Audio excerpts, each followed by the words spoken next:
I'm gonna go about explaining the development of things through Davy Jones and through his timeline and explaining how stuff happens in the Void Century in relation to him. When thinking about the beginning of the Davy Jones timeline, I always think about what we heard about him first. And obviously what we all heard about him first was Robin's first line about Davy Jones. In Long Ring Longland, Chopper asks who's Davy Jones to Robin, and Robin says, a pirate from long ago who was cursed by the devil to live in the depths of the sea floor, where it is says he yet lives to this day. Chopper then asks, he lives on the sea floor? And Robin says, that's the legend. Any sunken ships or treasure get locked away in Davy Jones's locker. That's where I wanted to go to first. But then in the most recent chapter, in 1164, Rox claims that Davy Jones was the king of the world, which Emu then retorts very defensively, like he never was the king in Emu's eyes. So what I think is that Davy Jones was at the very least heir to the throne and heir to the ancient kingdom. And I think that he first started off as a pirate.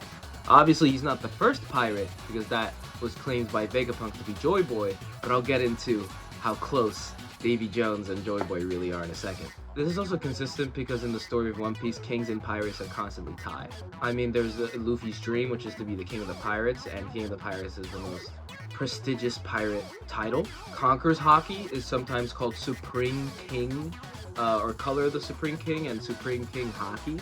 So there's a connection there, obviously, too.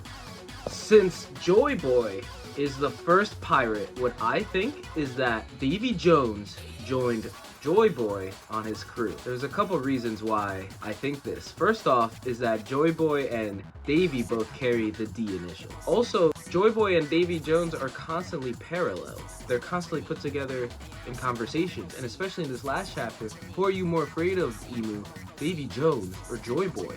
They're put together in the same sentence. So obviously they're tied. Even if he wasn't on his crew, he was at least related to him. Related to him not blood-wise, but like Lily, where Lily also carried the D initial. Joy Boy and Davy's relationship could have been the same as Joy Boy and Lily's relationship, where they weren't explicitly on the crew, but they were at least involved.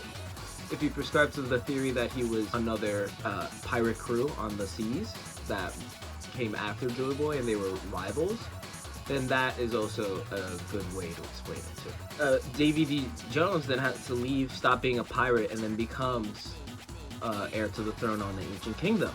And this could have been when Joy Boy is labeled as the first pirate due to their squabbles previously. Now at this point, I believe that Davy D. Jones was still sort of benevolent or wanted to achieve a certain goal and chose scientific advancement.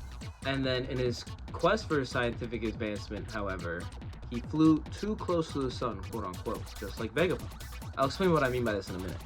So it is known from NL's cover story that the Skypians, Shandians, and Birkins, they all originated from the Moon City that NL found on the moon.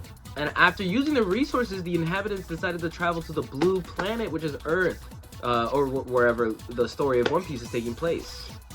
What they had originally, what I think, was the Mother Flame that was powering their civilization. This would explain all of the symbolism in Skypiea between the sun god and how much the sun is revered in religion throughout One Piece, because their descendants literally used the Mother Flame, the power of the sun, to power their civilization. The Moon people then descended to Earth to find the resources to support their civilization. And now, where is the nearest ground level place in the One Piece world that we know of that is closest to the sky? The top of the red line, Marijoa. That is where the current world government is. That is where the top of the Eve tree is. So I think that Marijoa is the old location of the ancient kingdom of where Davy Jones was. So once the Moon City people came down with the Mother Flame, they ran into Davy Jones, king of the ancient kingdom. Lunarians show how they could use the blue planet's resources to sustain the Mother Flame so that they could have crazy scientific advancements. However, in order to achieve this, a great amount of manpower is required. That's why the Lunarians had the robots working. The robots were doing all the manual labor. But now down here, there are no robots, it's only people. So I think that the ancient kingdom started using slaves. And the reason why I think this is because of the Harley text.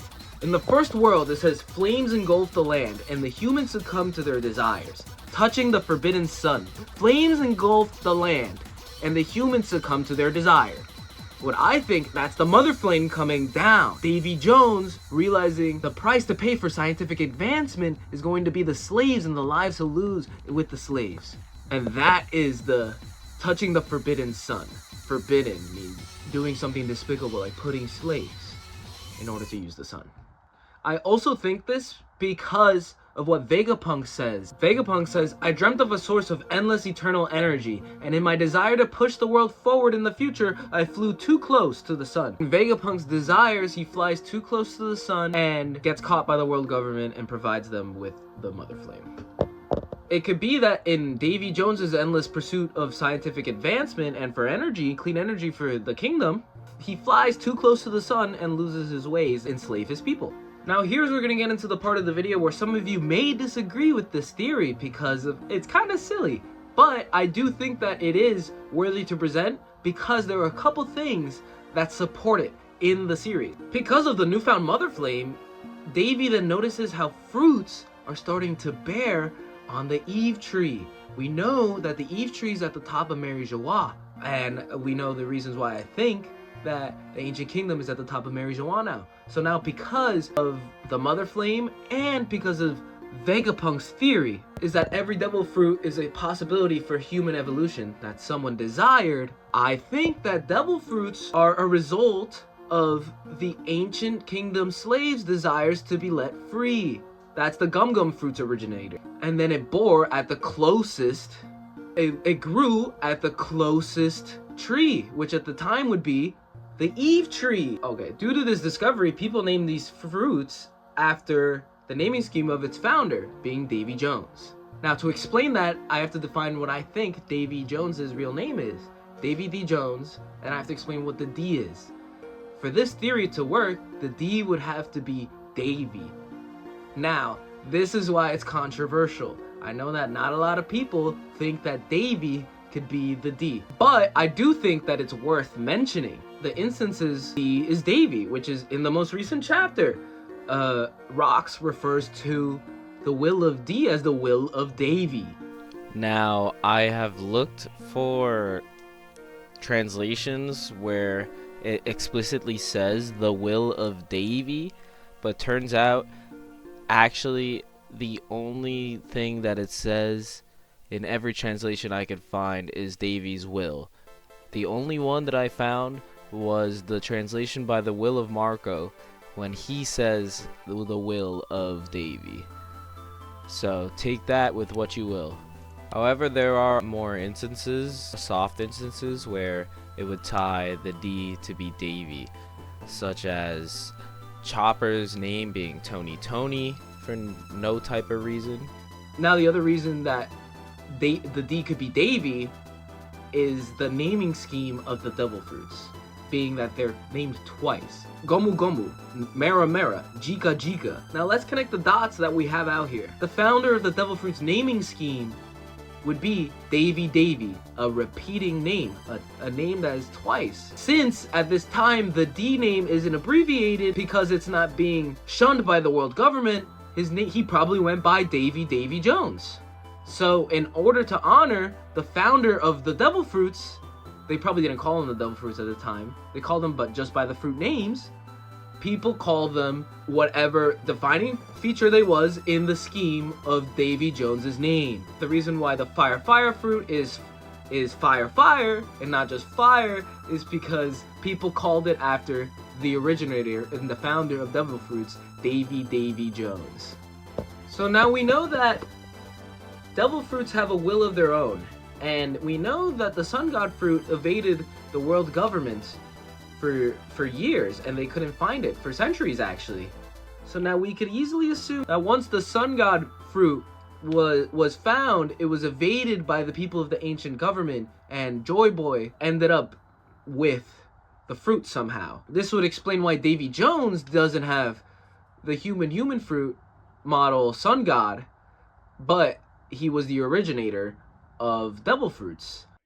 Now, to move on to the second part of the first world, the enslaved prayed, and the sun god appeared. The earth god was enraged, and together with the serpent of infernal flames, shrouded the world in death and darkness. They would never meet again. I think Davy Jones, he's dubbed here, what I think actually is Davy Jones is the earth god.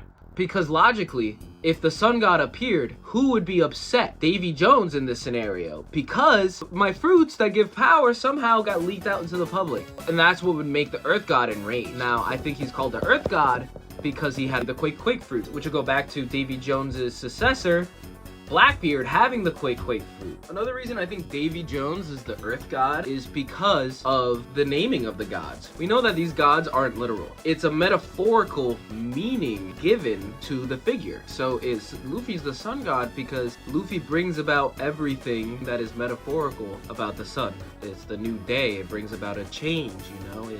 It's the dawn. I think it would be safe to assume that the rest of the gods are named the same. Earth God, what I think is whoever was controlling of that land. And who was the king during the ancient kingdom? Davy Jones. We take a look at the writing and it says, humans succumb to their desires touching the forbidden sun. The enslaved prayed.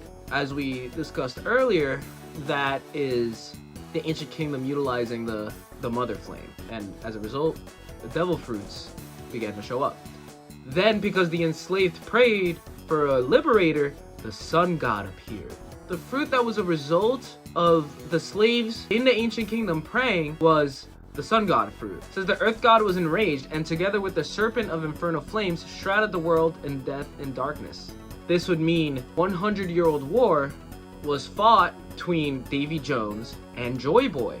Davy Jones to continue mining for the mother flame, and Joy Boy trying to liberate the slaves. This is also further supported by the second world, which reads, breath stirred within the void, and the forest god sent forth demons.